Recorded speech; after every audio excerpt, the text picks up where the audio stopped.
कांग्रेस जहां future plan में जुटी है तो राहुल गांधी ने इसे भारत की आवाज को दबाने का कदम बताया। इन सब के बीच बीजेपी के हमले जारी हैं। राहुल पर झूठे मुद्दे उठाकर अपमान करने का आरोप भी लगाया जा रहा है। इन सब के बीच सवाल यह है कि संसद के दरवाजे राहुल गांधी के लिए बंद हो गए हैं तो सड़क पर ब्रांड मोदी का मुकाबला कैसे करेंगे।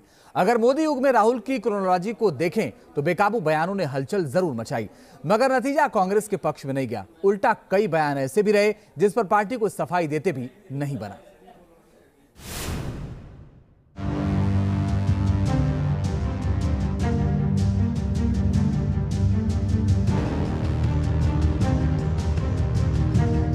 खत्म,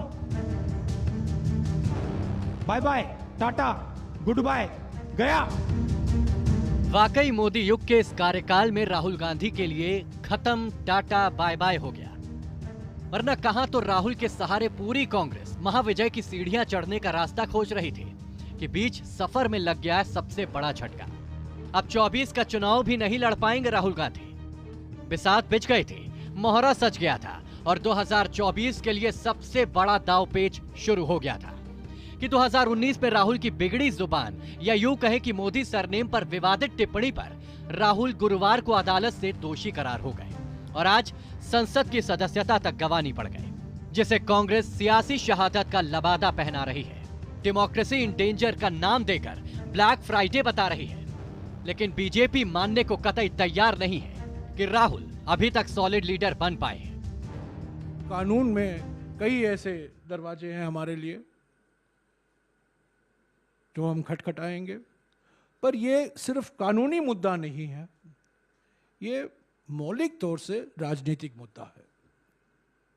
मैं बार बार कह रहा हूं, आज भी दोहराऊंगा, ये प्रतिशोध की राजनीति, धमकी की राजनीति, उत्पीड़न की राजनीति का एक नतीजा है, एक मिसाल है।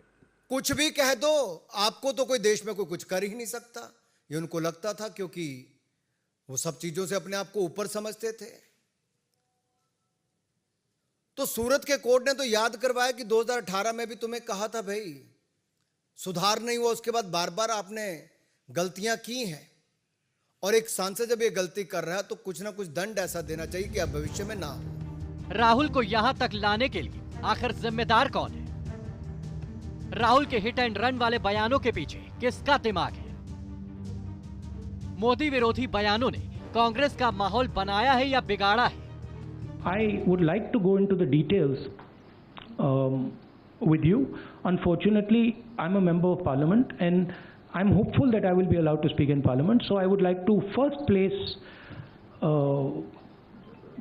my statement on the floor of the House, and then after that I'll be happy to have whatever discussion you want with me. Unfortunately, I'm a member of parliament. You can make a joke saying that unfortunately for you, but unfortunately for एक minute. And वक्त पर राहुल के गोल को थाम लिया, मगर राहुल की जुबान से ऐसे कई तीर निकले जिसने कांग्रेस को ही जख्मी कर दिया। देश की ग्रैंड ओल्ड पार्टी को जवाब देते नहीं बना। खून की दलाली, चौकीदार चोर है, मोदी को डंडे से मारेंगी, चीनी सैनिकों ने अरुणाचल में पीट दिया, लंदन में भारतीय लोकतंत्र का अपमान। राहुल जिस भी सड़क को पकड़ते हैं तो घूमकर उन्हें विवादों के चौराहे पर खड़ा कर देते हैं। कौन देता है राहुल को दिमाग? कौन से थिंक टैंक के फॉर्मूले से राहुल मोदी को घेरते हैं, ये राहुल और इनकी चौकड़ी ही जाने। मगर अर्थव्यवस्था, राफेल, सेना, बॉर्डर, बेरोजगारी और महंगाई, ऐसे कई मुद्दों पर राहुल वीकेंड तक नहीं टिक पाए। प्रधानमंत्री मोदी को घेरते घेरते राहुल गांधी सेना तक पहुंच गए थे। बयान भी ऐसा कि कांग्रेस को सड़क से संसद तक सफाई देते नहीं बनी। जिस चीनी फौज को लठ से पीट पीट कर भारतीय सैनिकों ने बैकफुट पर धकेल दिया था, उन शूरवीरों के लिए राहुल ने ऐसी शब्दावली चुनी थी कि हर हिंदुस्तानी का खून खौल उठा था। मगर यह पहला मौका नहीं था। राहुल गांधी अपने ही बयानों पर सफाई नहीं दे पा रहे हैं और इसकी ताजा मिसाल है ये तस्वीरें। अभी 3 दिन पहले तक राहुल गांधी के सरकारी आवास पर दिल्ली पुलिस का डेरा जमा था।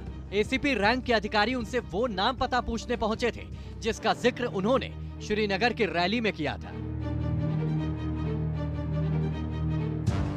उसमें बहुत सारी ऐसी भी महिलाएं थी जिन्होंने मुझे बोला कि उनके साथ बलात्कार हुआ है, उनको किसी ने मोलेस्ट किया है, उनके किसी रिश्तेदार ने उनको मोलेस्ट किया है।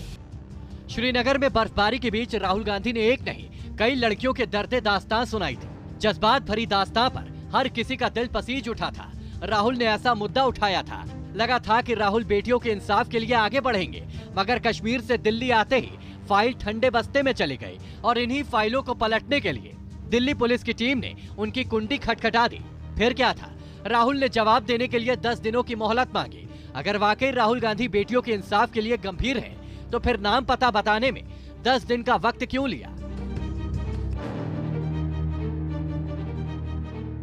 आपने विदेश की धरती पर कहा कि भारत में लोकतंत्र खत्म हो गया है और यूरोप और अमेरिका इसमें दखल देना चाहिए। इससे शर्मनाक बात क्या हो सकती है? किसी दूसरे देश से भारत के आंतरिक मामलों में दखल देने की मांग करना भारत की संप्रभुता पर हमला है। बीजेपी की टॉप लीडरशिप को पलटवार का ये मौका किसने दिया? क्या वाकई भारत के आंतरिक मामले में विदेशी दखल की बात राहुल गांधी ने उठाई थी? राहुल गांधी एक सवाल के जवाब में ये बोल गए और तूफान देश की राजनीति में अपना असर दिखाने लगा। धरती ब्रिटेन की थी और मंच विदेशी, लेकिन मोदी विरोध में राहुल गांधी इतना आगे बढ़ गए कि लंदन से दिल्ली वाली बिसात सेट करने लग गए। देश में चौकीदार आया, कहता है मैं भ्रष्टाचार के खिलाफ लड़ने आया हूं।